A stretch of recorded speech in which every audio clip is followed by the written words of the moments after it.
Alors, bonsoir à toutes, bonsoir à tous. Séance du TNO de la MRC de la Haute-Gaspésie, édition du 12 octobre 2021. Je vais maintenant vous présenter notre projet d'ordre du jour au point 1, vérification du quorum, ouverture de la séance. Nous avons quorum, la séance est ouverte. Au point 2, lecture, adoption de l'ordre du jour. Point 3, adoption du procès-verbal de la séance du 13 septembre 2021. Au point 4, approbation, rapport des impayés et déboursés directs.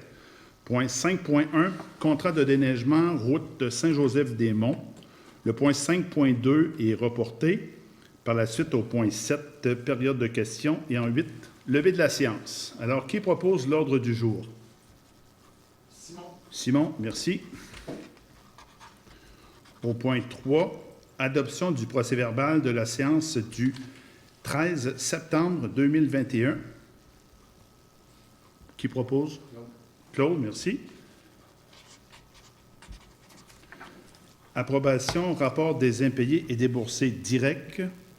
Point 4.1. Donc, d'un côté, on en a pour 20 000 principales dépenses, quote-part versées à la MRC. Et de l'autre, on en a pour un montant total de 45 452. Principales dépenses, centre de construction Marcel Pelletier, c'était pour la route qui mène Village Grande Nature Chic-Choc, c'est ça? Alors, on en a pour un montant de 45 452 et 1 sou. Qui propose? Magella, merci beaucoup. Bon, contrat de déneigement. Point 4. Impayé, déboursé. Oui, c'est proposé par Magella. C'est bon, c'est correct. Alors, on arrive au point 5.1. Oui. Une soumission pour secteur Saint-Joseph-des-Monts. L'entreprise de M. Richard Cloutier. Alors, la proposition est un contrat d'une durée de 3 ans pour un montant total de 68 812,54, Incluant les taxes. incluant les taxes. Qui propose? Je n'aime pas voir. M. Ghislain a été plus vite que vous. M. Normand, je suis désolé. C'est pas grave. Bon, comme je disais tout à l'heure, le point 5.2 est reporté. Est-ce qu'on avait reçu des questions, Mme Letourneau? Non. M. Normand, je peux vous laisser lever la Oui. séance. C'est bon. Alors, la séance est levée par M. Régent Normand. Pas d'argent déboursé. Voilà. 12 octobre 2021, nous en sommes maintenant rendus à la séance ordinaire du Conseil de la MRC de la Haute-Gaspésie. Point 1, vérification du quorum et ouverture de la séance. Point 2, lecture et adoption de l'ordre du jour. Point 3, adoption du procès-verbal de la séance du 13 septembre 2021. 3.2, adoption du procès-verbal de la séance extraordinaire du 27 septembre. Au point 4, rapport d'activité du préfet. 5.1, approbation du rapport des impayés et déboursés directs. 5.2, approbation du rapport des remboursements de dépenses. 5.3, contrat de déneigement du stationnement du centre administratif de la MRC. 5.4, offre d'achat pour le terrain adjacent, celui du centre administratif de la MRC. Au point 5.5, c'est la signature du bail avec la députée libérale Diane Leboutillier, ici même dans un local à la MRC de la Haute-Gaspésie. Point 5.6, engagement, agent de mobilisation du service d'accueil des nouveaux arrivants. Au point 5.7, demande d'appui de la MRC du domaine du Roi, décentralisation du système de santé et des services sociaux au Québec. Point 6, 6.1, avis de motion, règlement numéro 2021-3X, règlement de contrôle intérimaire de deuxième remplacement régissant la construction résidentielle dans la zone agricole permanente, entre parenthèses, îlot déstructuré.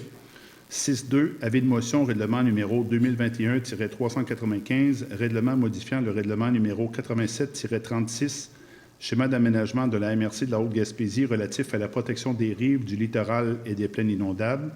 En 6.3, résolution d'adoption du règlement numéro 2021-395, règlement modifiant le règlement numéro 87-36, schéma d'aménagement de la MRC de la Haute-Gaspésie relatif à la protection des rives, du littoral et des plaines inondables. En 6.4, adoption du règlement numéro 2021-395, règlement modifiant le règlement numéro 87-36, schéma d'aménagement de la MRC de la Haute-Gaspésie relatif à la protection des rives, du littoral et des plaines inondables. En 6.5, adoption du document indiquant la nature des modifications devant être apportées à la réglementation d'urbanisme des municipalités concernées de la MRC de la Haute-Gaspésie suite à l'entrée en vigueur du règlement numéro 2021-393, cadre normatif érosion côtière. En 6.6, certificat conformité, règlement numéro 21-914 de la Ville de Sainte-Anne-des-Monts. 6.7, certificat de conformité, règlement numéro 301-2021 de la Ville de Cap-Chat.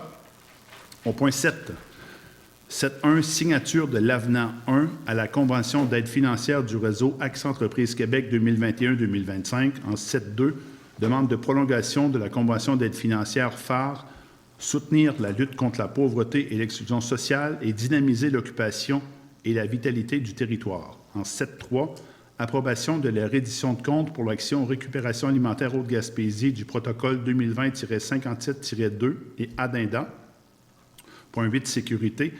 Résolution marquant notre intention de réviser la révision du schéma de couverture de risque en incendie, donc réviser et compléter la rédaction du schéma de couverture de risque en incendie. Au point 10, gestion des terres publiques en 10.1, résolution de la table des préfets des MRC de la Gaspésie, répartition territoriale du programme d'aménagement durable des forêts en Gaspésie. Au point 13, développement durable et environnement, adjudication du contrat collecte, transport et traitement des matières résiduelles des écocentres et location de conteneurs. Point 14, affaires nouvelles, nous avons ajouté 3 points. D'abord, en 14.1, poste temporaire, agent de mobilisation, service d'accueil des nouveaux arrivants. Au point 14.2, demande de la MRC de la Haute-Gaspésie, décentralisation des cadres au niveau du système en santé. Et en 14.3, plan de développement des Chic-Chocs. Alors, voici l'ordre du jour pour la MRC. Alors, qui propose cet ordre du jour? Joël. Merci, Joël. Adoption du procès-verbal de la séance du 13 septembre 2021. Qui propose? Simon. Simon, merci. Adoption du procès-verbal de la séance extraordinaire du 27 septembre 2021. Magella, merci. Alors, le rapport d'activité du préfet va avoir une couleur un peu spéciale et vous allez comprendre pourquoi à la lecture du rapport. Alors, comme vous le savez tous et toutes, ce soir, c'est un moment bien spécial. Nous tenons la dernière séance publique du Conseil des maires actuel de la MRC de la Haute-Gaspésie, édition 2017-2021. J'aimerais remercier et féliciter tous les collègues, mairesses et maires pour leur passion, leur détermination et tout le travail accompli. D'abord, Mme Marie Gratton, mairesse de Cap-Chat, qui a décidé de ne pas solliciter un nouveau mandat. Merci, Marie, pour ton travail. Simon Deschênes, actuel maire de Sainte-Anne-des-Monts, a été réélu par acclamation, tout comme les maires de Lamartre, Yves Soyer, de Rivière-à-Claude, Régent-Normand, de Mont-Saint-Pierre, Magella et Mont, de Saint-Maxime-du-Mont-Louis, Claude Bélanger, qui a complété le mandat de Guy Bernatchez, et de Sainte-Madeleine de la Rivière-Madeleine, Joël Côté. Le maire de Marsouis, Ghislain Deschênes, va vivre l'aventure de la campagne électorale, tout comme moi, à la préfecture. Les gagnants seront connus le 7 novembre en soirée. J'aimerais aussi remercier la direction, Maryse. C'est important, tu as toujours été avec nous pour nous seconder dans notre travail, nous aider à prendre les meilleures décisions possibles. Et j'aimerais aussi profiter de l'occasion pour remercier tous les employés de la MRC, du CLD, des écocentres.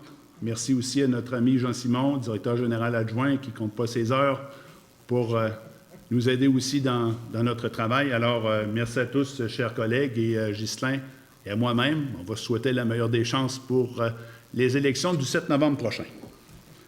Maintenant, peut-être une nouvelle qui aura un impact majeur sur notre territoire. Aux prises avec une importante pénurie de personnel dans le réseau de la santé, Québec va permettre aux paramédics d'aller prêter main forte dans les urgences de la province. Le ministre Christian Dubé a fait l'annonce récemment. Pourquoi je vous en parle, c'est que nous travaillons exactement sur le même projet sur le territoire de la MRC de la Haute-Gaspésie. Donc, on espère avoir une nouvelle dans le même sens très prochainement sur notre territoire. Après ça, je voulais aussi vous mentionner qu'il y a une autre annonce qui m'est apparue dans le fil d'actualité au niveau d'une intervention du ministre Jonathan Julien qui a constaté lors d'un récent passage dans le côté sud de la Gaspésie qu'on avait une problématique avec la téléphonie cellulaire. Chez nous, en Haute-Gaspésie, on avait demandé, TELUS nous avait demandé son appui dans le dépôt d'un projet pour couvrir le secteur de la route 299 entre le Gîte du Mont-Albert et Sainte-Anne-des-Monts, mais on n'a toujours pas eu de nouvelles, ni de notre côté, ni au niveau de TELUS. Et en terminant, je voulais faire un clin d'œil à la communauté de Marsouis. Alors, c'est un triste anniversaire. Ça se passait à Marsouis le 2 octobre 1998 et la communauté a voulu souligner cet événement récemment. Alors, la communauté de Marsouis en Haute-Gaspésie a commémoré récemment, en compagnie de représentants de la base militaire de Greenwood en Nouvelle-Écosse, le triste anniversaire de l'écrasement d'un hélicoptère militaire qui avait fait 6 victimes. L'incident est survenu le 2 octobre 1998. Au moment du drame, les membres des Forces armées canadiennes étaient de retour d'une mission d'évacuation médicale à cette île. L'appareil médical avait soudainement pris feu en plein vol avant de s'écraser sur une montagne. Au cours de la cérémonie, j'ai tenu à rendre hommage à ces héros décédés dans l'exercice de leurs fonctions. J'ai mentionné aux gens présents, prenons un moment pour rendre hommage à ces héros dont la mission était de sauver des vies et de venir au secours des gens vulnérables. Ils ont droit à tout notre respect. Dans l'ordre, on a rendu hommage aux victimes de ce terrible accident. Il s'agit du capitaine Peter Musselman, du capitaine Darren Vandelbish, du caporal-chef David Gates, du caporal-chef Glenn Sinclair, du sergent Jean Roy et du caporal-chef Darrell Cronin. Alors, ça fait le tour des éléments marquants. Bien sûr, il y avait plusieurs autres choses, mais j'ai été pour les éléments principaux. Donc, merci, M. Deschênes, pour l'invitation à Marsouis. L'événement s'est bien déroulé dans la dignité. Je pense que les militaires présents aussi ont bien apprécié votre geste, votre action là, pour leur rendre hommage. Mes excuses aussi aux autres maires parce que les heures ont changé puis ils n'ont pas su encore. Mais c'était quand même bien organisé, puis on s'entend que les militaires ont des horaires extrêmement qui peuvent être appelés à changer. Donc, ça valait quand même la peine de souligner le travail qui avait été fait par la communauté de Marsouis à ce niveau-là. Alors, on en arrive au point 5, approbation du rapport des impayés et déboursés directs. D'abord, on en a en première partie pour un montant total de 1 88 846 $, mais il faut comprendre que là-dedans, il y a pour environ 435 000 $ de redevances qui ont été versées aux municipalités, argent qui nous avait été offert, pas offert, mais donné par la Régie de l'énergie, puisque vous savez que toutes les municipalités du territoire font partie de la Régie, donc on participe également au profit. Donc, c'est quand même une enveloppe qui est importante au niveau des municipalités du territoire et ça permet de réaliser des actions, des projets sur le territoire. Bien évidemment aussi, dans les dépenses, dans les chèques, on remarque un montant de 207 000 $ pour bouffeurs sanitaires, la collecte de récupération. Il y avait également le ministère du Revenu, ça c'était des ristournes, j'imagine, des déductions à la source. Et il y avait aussi Nourrir notre monde, 154 000, c'était pour des projets qui ont été réalisés sur le territoire. Le Lab Nourrir notre monde, voilà. Alors, et j'ai aussi au niveau des factures pour un montant de 41 592,16 $. La principale source de dépenses, bien, il y avait le centre de gestion de l'équipement roulant pour la réparation de la rétrocaveuse pour un montant de 4 300 $. Donc, c'était les gros montants, puis également réfrigération Mercier, 13 733 $ pour l'installation de systèmes de climatisation. Alors, qui propose? Je le propose. Régent Normand, merci. En 5.2, rapport remboursement de dépenses, il y en avait pour un montant total de 995,64 $. La principale dépense, c'était mes déplacements pour la rencontre de la Fédération québécoise des municipalités. Alors, qui propose le rapport des remboursements de dépenses? Ghislain, merci. 5.3. C'était pour le contrat de déneigement du stationnement du centre administratif de la MRC, contrat octroyé à Transport et L pour un montant de 3 200 $ par année. C'est ça? Pendant 3 ans. Pendant 3 ans. Pour un total de 9 600 avant taxe. Parfait. Alors, qui propose? Angela, merci. En 5.4, offre d'achat pour le terrain adjacent à celui du centre administratif de la MRC. On a reçu une offre de ski chic-choc pour supporter acquéreur du terrain. On avait mis des affiches à vendre depuis plusieurs mois. Et donc, il y a quelqu'un qui s'est manifesté et on nous offre 50 000 $ pour un terrain qu'on avait payé 50 000 $. Donc, Ghislain propose d'accepter l'offre de ski chic-choc montant de 50 000 $ pour l'acquisition du terrain. Point 5.5, signature à l'annexe A du bail avec Mme Leboutillier. Bien, dans le fond, c'est qu'on signe un bail avec la députée Leboutillier qui a été réélue. C'est 350 $ par mois à partir du 21 septembre et une augmentation de 10 $ par année pour les 4 prochaines années. Proposeur, Yves, merci. En 5.6, engagement agent de mobilisation du service d'accueil des nouveaux arrivants. Donc, considérant que la MRC a obtenu un soutien financier du ministère de l'Immigration, Francisation et Intégration dans le cadre du programme d'appui aux collectivités, considérant que le service d'aide à l'emploi Transit a finalement refusé de prendre en charge le SANA, service d'accueil des nouveaux arrivants, considérant le besoin d'engager une ressource pour mettre en œuvre un plan d'action en matière d'attraction, d'intégration citoyenne, d'établissement durable et de pleine participation des personnes immigrantes et des minorités ethnoculturelles, le comité de sélection recommande au Conseil de la MRC la nomination de Mme Annick Théberge au poste d'agente mobilisation service d'accueil des nouveaux arrivants. Le poste est un contrat à durée déterminée du 25 octobre 2021 jusqu'au 30 juin 2022 ou jusqu'au moment de la transition vers un nouvel OBNL qui prendra en charge le service d'accueil des nouveaux arrivants selon l'échéance la plus courte.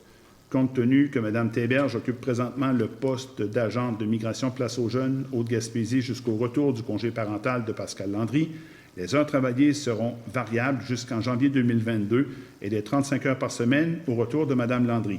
Le Conseil autorise la directrice générale et secrétaire trésorière à négocier et signer un contrat à durée déterminée avec Annick Théberge.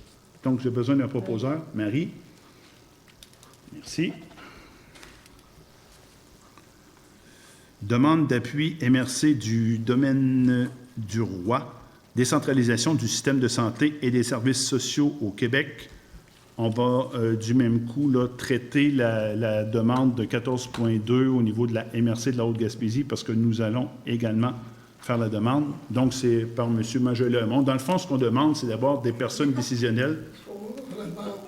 Non, mais vous le proposez. Non, il se le dit. Ah, OK. Je déclare un conflit potentiel d'intérêt, donc je ne participerai pas À la décision. discussion et à la résolution. OK. Mme Gratton va la proposer, mais je pensais que M. Aymon, dans sa spontanéité, voulait proposer déjà la résolution, mais je vais quand même vous lire très, très court là, ce qui était présenté par la MRC du secteur de Roberval. Alors, c'était de demander au gouvernement du Québec et au ministre Christian Dubé de procéder à une décentralisation du système de santé et des services sociaux au Québec, que cette décentralisation devra nécessairement impliquer un retour des cadres supérieurs avec un pouvoir décisionnel dans chacun des centres hospitaliers présents sur le territoire du Québec et également assurer un maintien des services en continu pour le futur. Que la présente résolution soit transmise à toutes les MRC du Québec pour obtenir leur appui dans cette démarche et c'est proposé par Mme Marie Gratton. Avant de faire l'adoption, M. le Préfet, il Oui. a fallu aussi que nous faisons la même chose. Oui, bien, c'est pour ça que je disais qu'on le traitait en même temps 14.2. Fait qu'on on a fait d'une pierre deux coups. On vient en appui, mais on fait également notre propre demande. Excellent. Au point 14.2. Par la suite, aménagement du territoire, j'ai une série de règlements. Avis de motion, règlement de contrôle intérimaire de deuxième remplacement pour les constructions résidentielles dans zone agricole.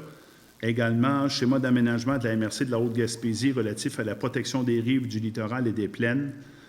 Schéma d'aménagement relatif à la protection des rives du littoral et des plaines pour adopter le règlement.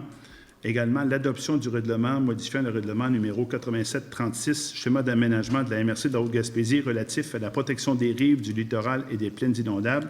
Je pourrais également prendre en bloc l'adoption du règlement, adoption du document indiquant la nature des modifications devant être apportées à la réglementation d'urbanisme des municipalités concernées de la MRC de la Haute-Gaspésie suite à l'entrée en vigueur du règlement numéro 2021-393, cadre normatif d'érosion côtière.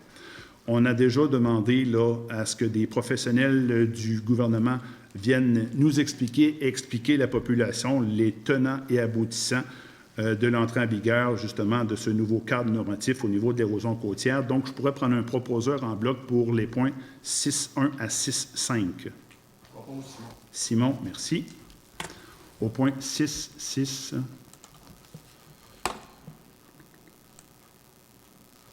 Je vais aller le chercher.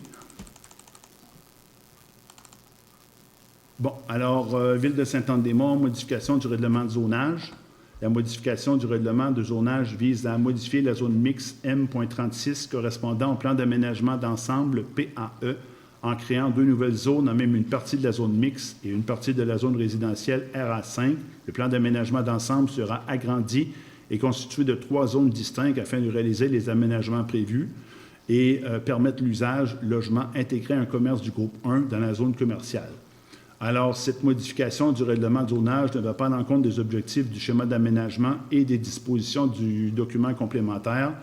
Et la recommandation est à l'effet d'émettre une résolution conditionnelle à la réalisation complète des procédures de modification réglementaire, soit l'approbation référendaire et l'adoption du règlement. Et par la suite, délivrer le certificat de conformité dès la réception de la résolution de la Ville de Saint-Anne-des-Monts attestant l'adoption du règlement tel que prévu à la loi. Alors, qui propose le point 6.6? Claude Bélanger. Merci, Claude. Au point 6.7. Alors, c'est une résolution Ville de Cap-Chat, modification de règlement de zonage. La modification du règlement de zonage vise à créer une nouvelle zone de villégiature, à même les zones V2, villégiature, et EA.2, agricole, pour permettre dans la nouvelle zone créée l'usage hébergement de villégiature ou lot de voyage et chalet. L'analyse est à l'effet que le secteur visé par la modification est situé en affectation agricole sur le plan des grandes affectations du territoire du schéma d'aménagement.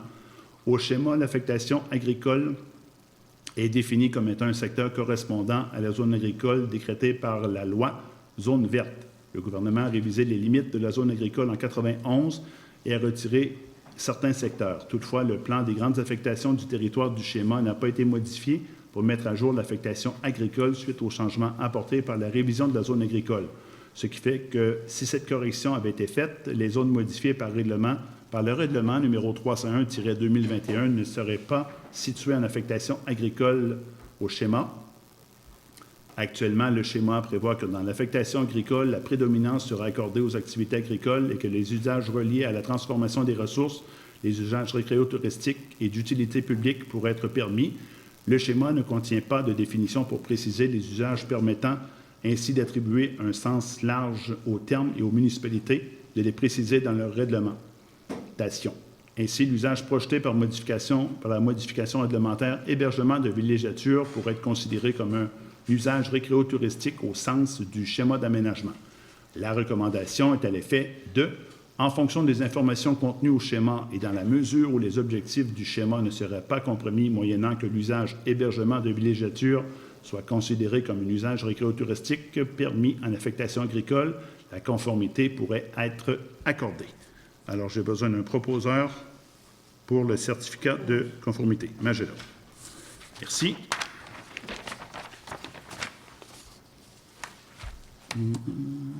Alors, on arrive au 7.1, signature de l'avenant 1 à la Convention d'aide financière du réseau Accès Entreprises Québec 2021-2025. Alors, la modification est à l'effet que les parties conviennent de ce qui suit. Point 1, objet. Le présent avenant a pour objet de modifier le paragraphe A de l'article 6 de la Convention et l'article 3.1 de l'annexe A de la Convention d'aide financière intervenue entre les parties. Et la modification est à l'effet que le paragraphe A de l'article 6 de la Convention d'aide financière intervenue entre les parties est modifié par l'ajout de ce qui suit. La partie non dépensée de cette avance de 100 000 $ pourrait être utilisée sur la durée de l'entente, soit jusqu'au 31 mars 2025. L'article 3.1 de l'annexe A de cette convention est remplacé par le suivant. Les salaires et avantages sociaux liés aux ressources humaines embauchées dans le cadre de la présente convention, ainsi que les frais administratifs suivants sont admissibles. Salaires et avantages sociaux liés aux ressources embauchées dans le cadre de la présente convention. Frais reliés à des ressources externes visant l'amélioration des services aux entreprises et de l'accompagnement des entrepreneurs dans le cadre d'AEQ. Alors, proposeur, s'il vous plaît. Marie, merci. Demande de prolongation de la Convention d'aide financière phare, soutenir la lutte contre la pauvreté et l'exclusion sociale et dynamiser l'occupation et la vitalité du territoire. Je vais aller chercher la résolution.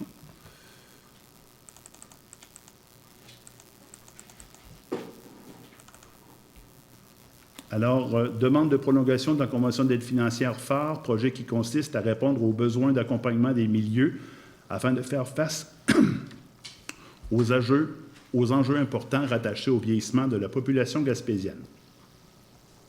Considérant que, le 25 mars 2019, la MRC de la Haute-Gaspésie a signé la Convention d'aide financière dans le cadre du Fonds d'appui au rayonnement des régions avec la ministre des Affaires municipales et de l'Habitation pour le projet qui consiste à répondre aux besoins d'accompagnement des milieux afin de faire face aux enjeux importants rattachés au vieillissement de la population gaspésienne.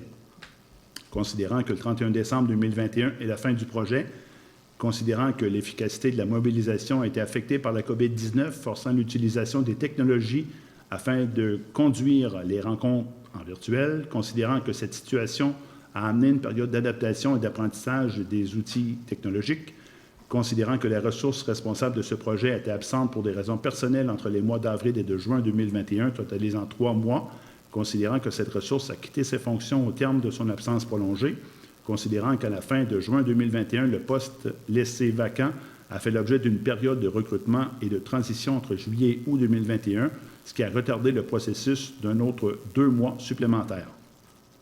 Considérant qu'en septembre 2021, la nouvelle ressource est entrée en fonction, considérant qu'en novembre 2021, les élections municipales sont prévues et par conséquent causera un certain délai dans la mobilisation des élus responsables de la question des aînés, considérant que les éléments mentionnés ci haut occasionnent un retard estimé à 6 mois. Donc, en conséquence, il est proposé par et résolu que le Conseil de la MRC de la Haute-Gaspésie demande à la ministre des Affaires municipales et de l'Habitation de prolonger la Convention d'aide financière dans le cadre du Fonds d'appui au rayonnement des régions pour le projet qui consiste à répondre aux besoins d'accompagnement des milieux afin de faire face aux enjeux importants rattachés au vieillissement de la population gaspésienne jusqu'au 30 juin 2022. Proposé. Merci. Ghislain. Bon. Point 7.3. Approbation de la reddition de compte pour l'action récupération alimentaire Haute-Gaspésie du protocole 2020-57-2 et addenda. Donc, la fiche est très intéressante et j'ai validé auprès de la personne responsable. Imaginez que le projet récupération alimentaire a rejoint au cours des derniers mois pas moins de 2029 personnes. Donc, c'est une très, très belle action au niveau du développement social qui profite aux membres de toute la communauté. Donc, la reddition de compte est pour adoption, c'est ça? Ça doit être adopté. Alors, qui propose? Simon, merci. Au point 8.1, c'est la résolution marquant notre intention là, de participer avec les services incendies à la révision, puis s'assurer aussi que la rédaction complète du schéma de couverture de risque en incendie soit complétée pour le 31 décembre prochain. Proposeur? Magella, merci. 10.1. C'est une résolution de la table des préfets de la Gaspésie. Alors, résolution numéro 2021-0913-97 de la table des préfets des MRC de la Gaspésie concernant la répartition territoriale du PADF, Programme d'aménagement durable des forêts en Gaspésie. Considérant que les retombées du Programme d'aménagement durable des forêts PADF sont majeures dans les régions où la forêt occupe une part importante de l'économie, ce qui est le cas pour les 5 MRC qui composent la Gaspésie, Considérant que ce programme permet notamment d'appuyer le fonctionnement des tables locales de gestion intégrée des ressources et du territoire des tables GIRT, de favoriser l'acquisition de connaissances et la documentation des différents enjeux régionaux et locaux dans le but de favoriser une meilleure concertation des intervenants des tables GIRT et de financer les travaux d'aménagement forestier sur les terres publiques, considérant que le PADF a permis d'importants investissements en Gaspésie, la création de plusieurs centaines d'emplois et de contribuer à la consolidation des milieux de vie de notre région, considérant que le PADF est essentiel pour l'atteinte de la stratégie sylvicole élaborée par le forestier en chef pour le maintien de la possibilité forestière sur les terres publiques intramunicipales, considérant que les résolutions 2017-09-20-11 et 2021-02-05-89 ont été adoptées par la table des préfets de la Gaspésie afin de demander la reconduction.